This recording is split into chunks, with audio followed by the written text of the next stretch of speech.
Hey everyone, welcome back. Welcome to Decoding Markets in 3 Moves, a quick and easy way to understand what really makes market tick. No fluff, just 3 simple moves to help you spot trend and make smarter decisions.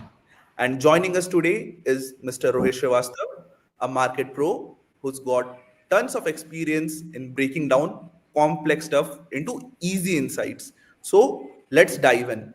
So, welcome back, sir, to a new episode of Pleasure, Decoding and Markets. good to see you're on a good connection today. Yeah, today I'm not in a And, buffering and, mode. and I'm having walnuts for the brain. If anybody is wondering what am I chewing, Yeah, it's good to have a good, stable internet connection after so long in Bangalore because it was a rainy day and it's so pouring it's down. been. Acha, no, so Bombay was a rainy day yesterday. It was flooding yesterday. That's a Today different. is today is more just panic and no rain. So So, it's pouring so like crazy out there. no, it's not pouring like crazy. It's a normal Bangalore weather. I'm wearing a sweatshirt, so it's that thing. A normal day in Bangalore. Okay. So it's been 2 days. It's in 3 days. Sorry, it's the market is closed now. So it's been 3 days in the market. We are in the mid of the week. Hmm. So how's been the market? Pretty good actually. But slow. I mean, yesterday also we gained only 30-40 points. Today it's like 70 points. You're not even gaining 100. But surely we are gaining a bit.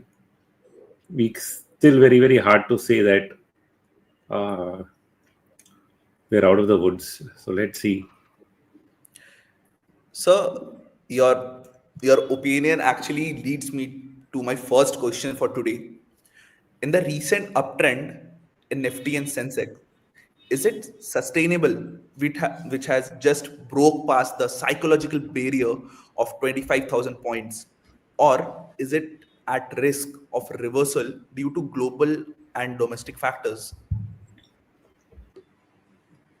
So there is still a risk of reversal due to global and domestic factors, not completely ruled out.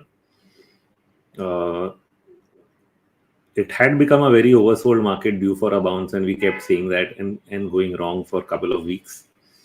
And now that it's fallen so far and bouncing, we are feeling less confident that it's ready for takeoff. Uh, or at least I am. Like, we is not the right word. But the whole thing is also stock specific because some stocks are really doing well, irrespective of the fall in the market. And then there are other parts which are not. But when we talk of the market, we only talk about the index. So in a way, if you have picked well, then this market has been very good to you on the long side. To just give you an example, the post this whole Trump thing, the 4 or 5 stocks that I identified are actually up on average, if not all of them, at least three with two delivering most of the returns, uh, resulting overall in a portfolio gain in a down market. So I'm sure if I could do that, a lot of people could do that with some basic numerical analysis and chart reading. The hard part has been on the Nifty only because the Nifty was falling even when stocks were going up. Then stocks also fell a bit. Now again, when the market is going up, some stocks are strong, like auto sector is very strong. But when we purely look at the index, I look at okay, now US market is like it has been going up non-stop since April. So it is getting further and further to a point where, as you mentioned, will our market fall due to global and domestic? I think that the global risk, which was not there, will slowly start showing up, and specifically US. I mean, see, it's not across the board, but specifically key US indices will now show some pressure, and that could rub off if at all. And our problems, which were mostly related to tariffs, Trump, and the earnings slowdown may not go away even till the October quarter results, and therefore you don't get that leeway across the board. So, but I do think that everything that is being done, from interest rate cuts to GST reductions to government spending, etc., will all eventually result in a prolonged growth phase going forward. We are seeing outperformance in growth in mid and small cap relative to large cap. So if you have a view which is more than 6 to 12 months out, it's a great market to be investing in. But if you're trading for the next 1 month, then I can't say that you're out of the woods. That is the perspective. 1 month, still not sure. 1 year, damn sure. It's pretty good in 1 year. Yeah, 1 year, anything good you buy would be up, and that definitely doesn't mean IT sector. I mean, it could be up, but I wouldn't buy it. But yeah, if you buy that, so anything that's growing, which is not difficult, you just check the earnings growth trajectory and go with it. You'll do well. So this growing mindset that people have कि थोड़ा सा पैसा डालो, that money will be double in no time. Here comes my second question for today's episode is IPO. So what is the outlook for the next big IPO, and how is this, like, their subscription status impacting broader market sentiments? So there are a couple of different ways in which we see IPOs. Uh, for some initial investors in the old days, IPOs were the only way to participate. So when you actually don't own any shares, some people used to find IPO an easy way to start participating, because you buy a stock that's at, like, it would be like, oh, it's coming in at 10 rupees face value, so it's a good way to get started. That you can buy something new, buy it cheap, and then grow with the company as it grows. That concept doesn't exist anymore. Now IPOs are more like for a lot of people, it's just a trade. Apply for the IPO, there's a lot of demand, and sell it on listing. So it's like a lottery ticket. Lag gaya to lag gaya, nahi laga to next one. But the IPO market is also an indicator of the health of the market. So when the market is very healthy meaning when demand is high, liquidity is high, then you also get more number of IPOs. You see oversubscriptions in IPOs, and therefore a lot of liquidity flows in through IPOs. But technically, some people also will argue that if money goes into IPOs, it's going out of equity, and that is why equity nahi chal raha hai. Because it's the same money that you could have invested in the secondary market. Now it's gone to the IPO, and therefore the secondary market is not getting that that liquidity, and therefore the market is sluggish. It's true at certain points of time, and it's not true at certain points of time. If too many IPOs come in, it is true. So as a market keeps going up and up and up, more IPOs come in to raise money, and then when they raise too much money in a short period of time, they sort of suck out liquidity from the market. I don't think we are in that phase now. 1 year ago, there were a lot of IPOs. Right now, there are some. They're doing well, but it's not like you have a barrage of IPOs going on. But again, IPOs generally reflect. See, if markets are good, only IPOs will come. So it's it's a reflection of good health.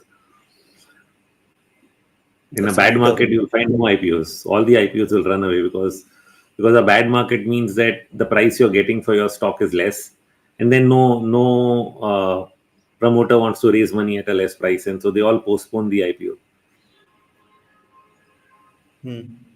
That's true, because there is no liquidity in the market. The market is going down. How can they make money from the IPO itself? So yeah, that's a valid point. Yeah.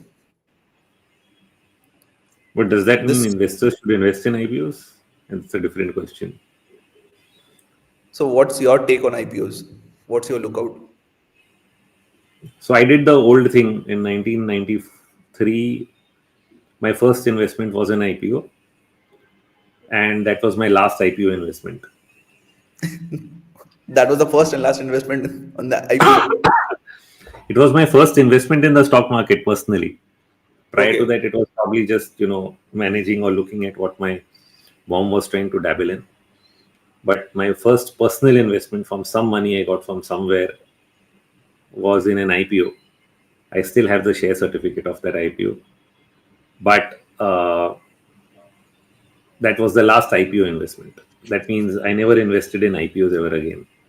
Because the learning is that, and at that time, IPOs mostly were fresh public offers. They were not like, which means a company that is just getting created. It's almost like investing in venture capital. And most companies went downhill and shut down. So the learning was that it's very high risk. Not every businessman that thinks he'll start a business will do well. But the IPOs often get listed at a higher price because of the demand for that particular sector or so on. Like in those days, it was steel, cement, all this stuff used to keep getting listed. And if you're setting up a factory that will go live in 4 years, the stock got a premium. But that's not necessary that you'll make money over time. In the short term, maybe if you just sell it on listing, but if you try to hold on for the long term, it might result in nothing. So then investing in an existing business is better if you're not willing to take that type of risk. Now, most IPOs that come to the market are existing businesses. So, in that sense, the risk is much lower than before. The only judgment that you have to make is valuation because the game has changed. Earlier, the game was you could get a 10 rupee stock through an IPO, so you could get it cheaper, just like in real estate. You could buy a new project cheaper if you rather than buying a resale home. Today, if you buy a resale home, it's cheaper than buying a new project. Same way in Right. the IPO market, the IPOs have been overpriced and made super expensive, whereas an existing company in the same business could be cheaper. Okay, so and as you mentioned, Zomato, the biggest critical argument against Zomato was it's overvalued. Stock got listed, went up for some time, and then collapsed. Of course, eventually it has turned around its business and delivered. But just making a point that many times stocks listed on IPO can lose you money unless you're just selling it on listing. But if I have to invest for the long term, then I would rather let it get listed, let it be around for some time, a couple of years, and then come back to it and see how it's doing. Especially after a bear market. So let a IPO stock go through a bear market. Let the market decide its true value rather than the very rigged up value that investment bankers will create for you by trying to sell you a story. And then if the market believes that story, then you buy it. So it's very true that we are speaking in a valuation term. So what happens, like every company tries to just hike their valuation in such a term that they get more and more money. Yeah, surely And because this there are early valuation, investors who want an exit. There are early investors that want an exit, mostly venture capital funds and the promoter himself who wants to reduce his stake a little bit and get some money for his hard work. The promoter part I understand. The VC part I both understand and don't. I mean, surely they also have money that wants to earn, but the valuations that are often commanded are not reasonable. but that brings to one of the very concerning questions. Are the valuations on which the shares or the IPOs are listed, are they really gonna make, like, this is kind of something getting pumped up like a bubble, but there is nothing, there is just the valuation is out of thin air somewhere. No, The if no, no. So they make some justification. They Mhm. make some justification. I can't say it's thin air. It's based on some future expectation. Uh, and those future expectations may or may not be wrong. It's just that we cannot always estimate the time that it will take to get there.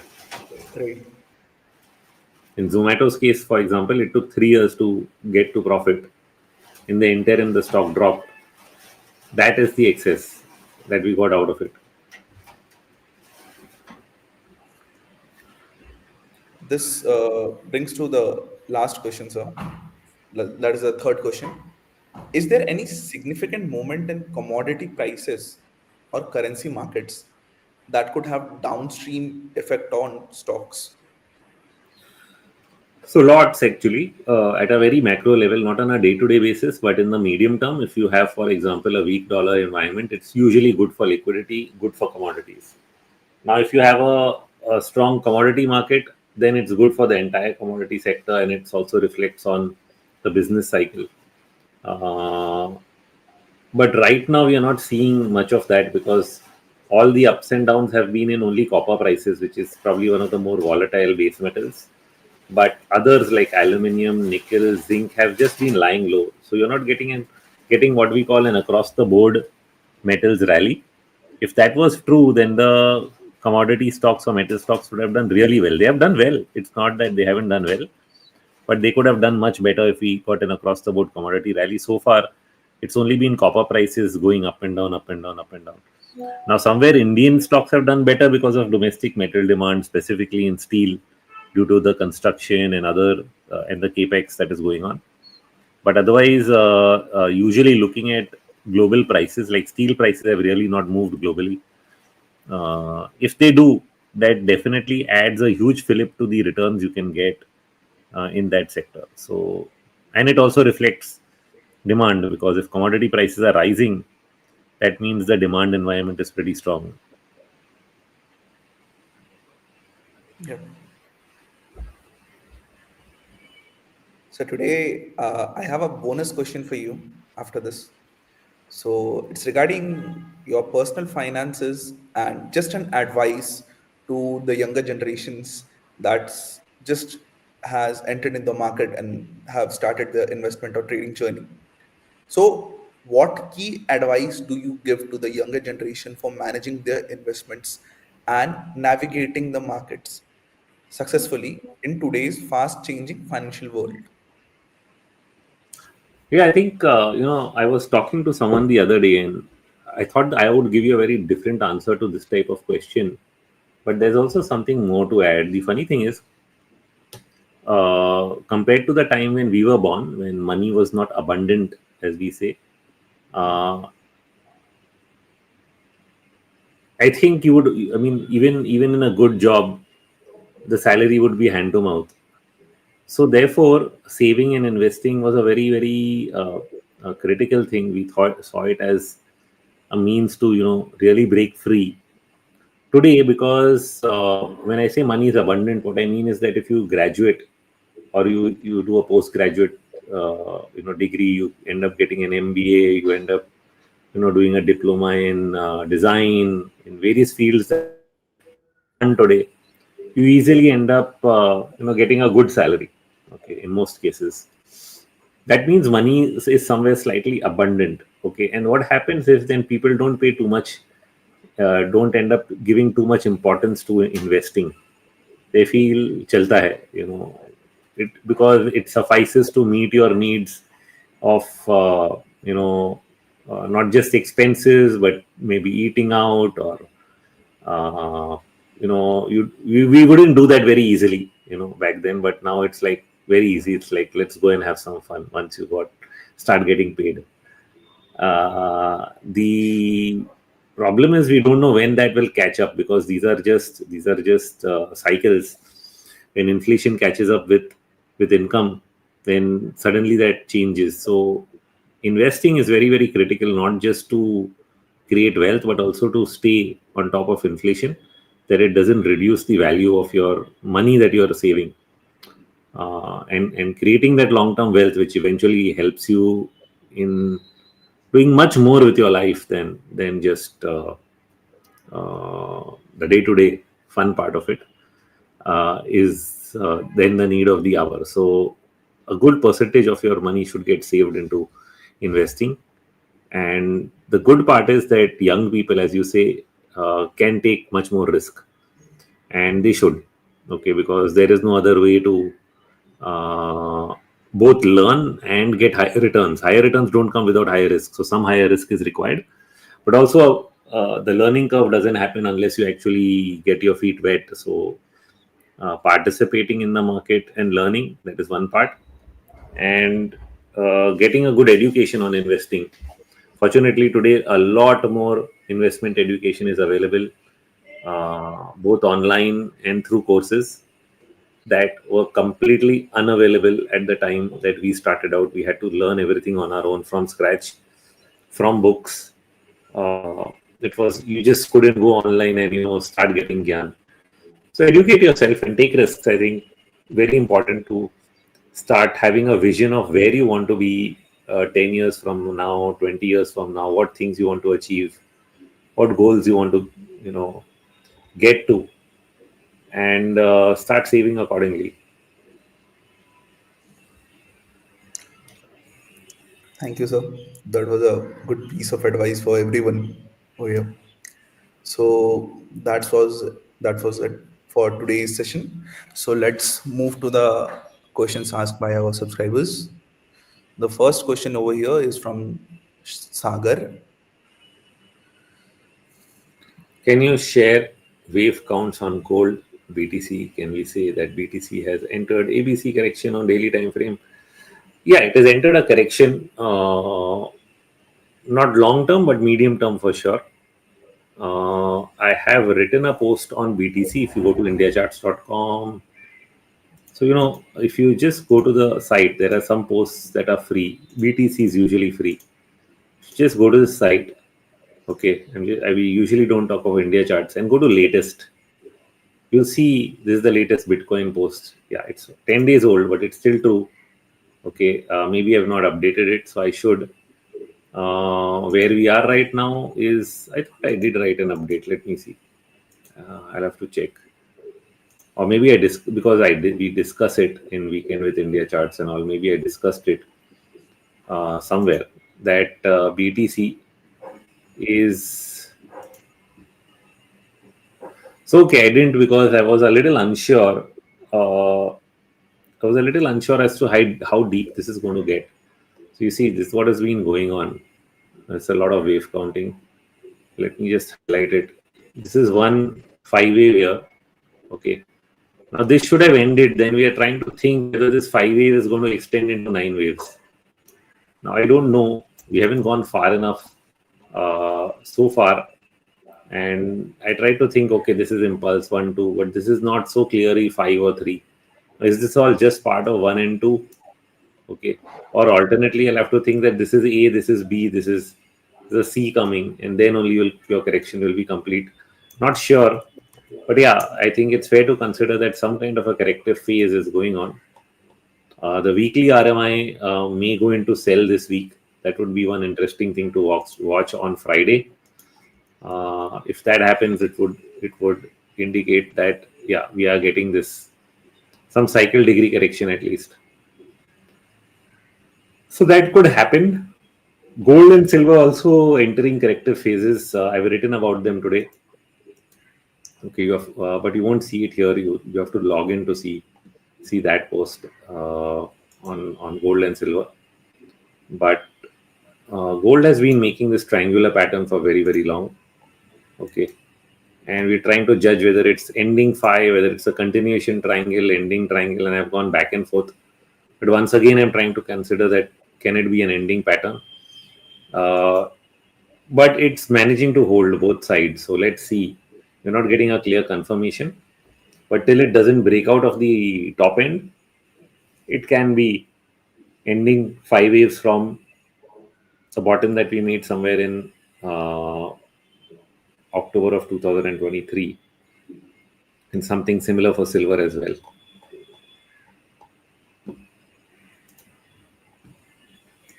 So moving to our next question is from Mahesh.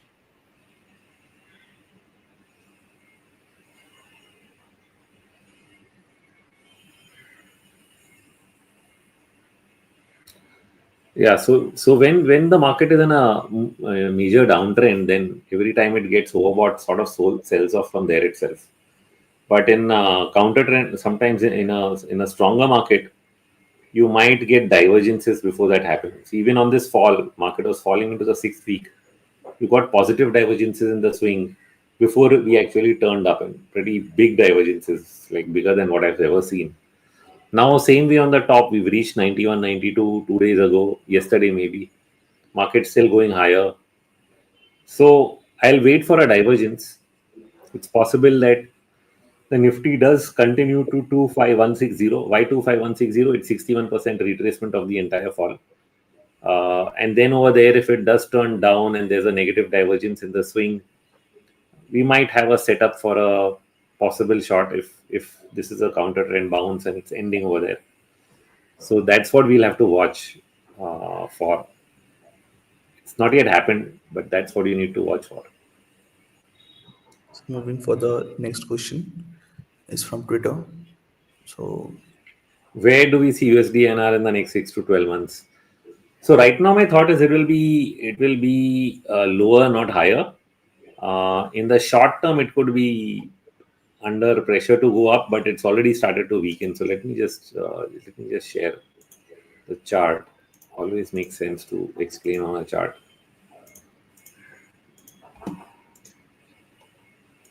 So USD/INR actually went down and up both in corrective style. Like this was a complex correction. This whole rise is inside a channel. I published this channel some time back. We touched the top end of the channel 2 days ago. I was not sure. I thought there's one last leg left, but that didn't happen, and now it's falling. Now, is this really a counter trend move which has led to a double top? If yes, then it should be much lower. The reason I'm saying I don't know if there's any further upside in the near term is because the dollar index is still looking like it can make one more pitch higher.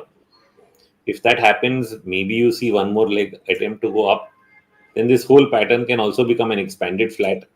But I think eventually the dollar's headed much lower, and that is why I think USD/INR would come under pressure. But it could be, I don't know. These things are changing, evolving as we go. So I'm taking it step by step. When we started to move up here, initially I thought it's bearish here. Then it came down here. I thought, okay, it'll do ABC. It turned bullish and went up. Now again, I'm thinking it will come down. And if something changes, then I will turn up again. So I'm being pretty open because when we go to the weekly RMI, it's still bullish. When I go to the monthly RMI, it is about to turn bullish again this month, even though it's slightly down. And it's holding above the 20-month average. It hasn't broken that since like 2-3 years or 5 years. I don't know how long. So when it's holding that, keep on going up, going up, going up. It's hard to say that USD/INR will be in a downtrend. Even then, I thought the fifth of some degrees over out here. And I've been trying to attempt that it comes down, but we'll see.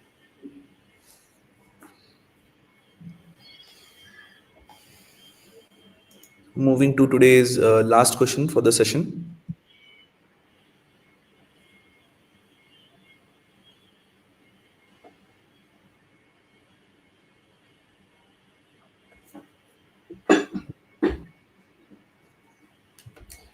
So I didn't exactly understand the point, but yes, debt funds. If you're trying to in the short term, if interest rates move a lot, debt funds can give both losses and returns. That I remember way back in 2002, debt funds gave almost a 30, 40, 50% return, and the Nifty was doing nothing, but interest rates were falling. So people felt very happy to have invested in debt funds. But that was the last of it. After that, it was all equity, equity. If you didn't invest in equity, you wouldn't make so much. But yeah, I mean, if it's a newcomer, first of all, I never invest in funds. So a blue chip fund to no volatility. Well, a blue chip fund would be very diversified. Would I say it's volatile? I wonder, because it's just like buying Nifty. And Nifty actually is not the most volatile. I mean, it's volatile in up down day to day. But when you see a 1 year return, we have not seen anything like volatility. I have seen more volatility than that in my lifetime. You have to go all the way back to Y2K, and then you have to go into even after that 2001, 2, 3, that bull market till 2007. In terms of monthly percentage changes in index, much more than anything we see today. So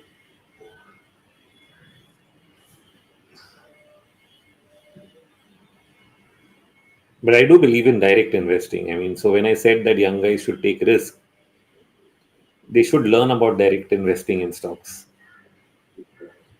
You can't learn to do that at 50. Learn to choose good investments, find good stock ideas when you're 20,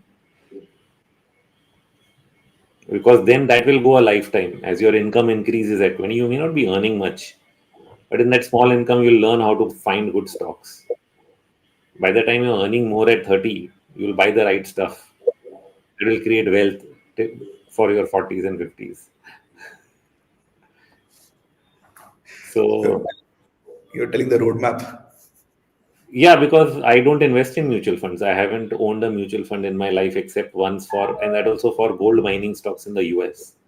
So it was not even because until I opened my US account, and then I buy the miners directly. I don't really buy a fund. But I found the fund also underperforming. So I was owning the DSP gold fund. I am like, gold stocks went up 2x. This fund is not even just up for 30%. I mean, this is not funny.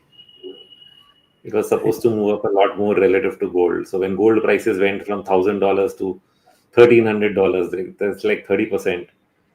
The gold miners would have gone up 60%. And the gold fund is not going up that much. I mean, I felt that they were probably misallocating or not buying the right stocks or whatever it is. It's better that I buy two good gold miners. It would have given me a better return than the gold fund itself. So, so that's why I rotate back to being able to identify individual stocks yourself. It's not as difficult as you may think. It's not that, oh, I need to know all this gyan about balance sheets. You need to know some things, but it's not like don't Entire. have to be you don't have to be a financial expert to buy good stocks. I'm just telling you that, or to know which is the next sector that is going to do well. It's not a rocket science. If you're reading the financial newspaper every day, you would have come to know at some point of time in 2021 that or 20 that green energy stocks are hot. Hmm. It's not a rocket science.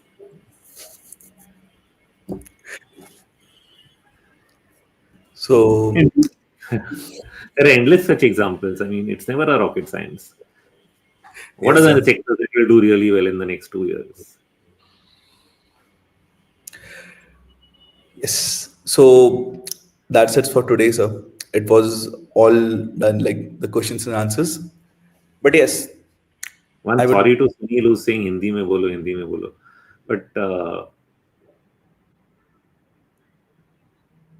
sir, is this meeting open for normal subscribers? ये क्या बोल रहा है Pankaj? Of course, you're in this meeting. Which meeting is he talking of?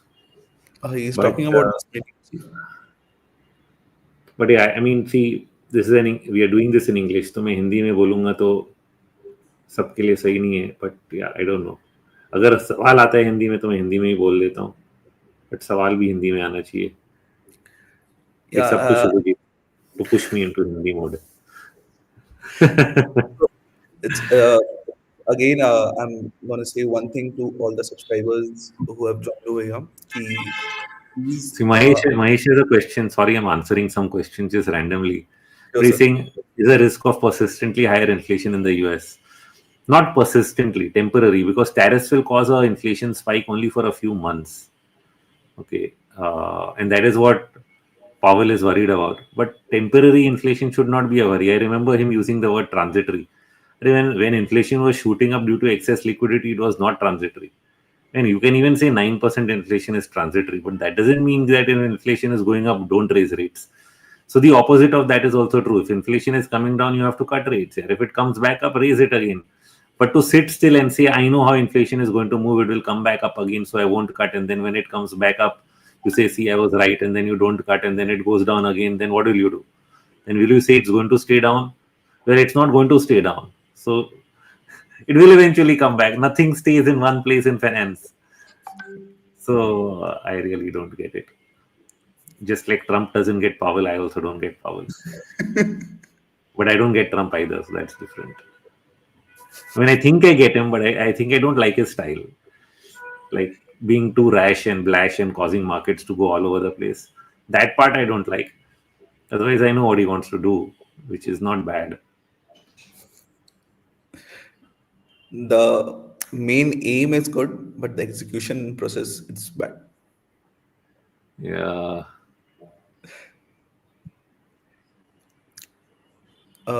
There was one question Sunil from says no email reply in 12 months. पता नहीं कौन सा email ID को डाला. If you write to indiacharts@gmail.com, I reply to everybody. That is my personal email ID. बाकी किसको email डाला आपने? Unless it goes in my junk folder. No, that I can't control. Some of the emails people send me automatically, Gmail puts it in junk. I sometimes notice them later on. But yeah. so I want to answer one question over here to Abhishek. Hmm. So Abhishek, you can just reach out to us on the contact number which is given on Strike. So you will get the recording of the Zoom session that was held earlier for the No, so immediate. he's talking of the, I think he's talking of a session which Chavan made me do last time on YouTube. Yes. So I it was with you and Rahul, which you तो had. recording है उसका. Yes, it's there. It's live on YouTube. No, it's not live on YouTube. It's there with our team. It's only for the like if they wanted, we can send it to That them. is why. So later after the session, people couldn't see it. So I thought maybe it was just in the live. So yeah, sure. Anybody who's interested in watching that session, write to who should they contact? Rahul. Rahul. They should contact to Rahul. The contact number is given in the our On the Strike Strike platform. website. Yeah, just Yes. go to the Strike website or whatever the contact number is. If you call them, they'll send it to you. Yeah. You can have the entire recorded session on email. Or So send an email to rahul@indiacharts.com. yes, you guys can do the same. So that's it. Thank you for Okay. joining in, everyone. Let's meet on Friday, same time, with new set of questions to just ask sir to decode them. And yeah, don't miss out on our mentorship program. Just have a look on our mentorship program. Log on to www.indiacharts.com and you can experience the best mentorship ever for the share market. You can start from the beginners to all the way to the advanced level. That's it. Thank you. Thank Thank you you. everyone for joining. Thank you, sir.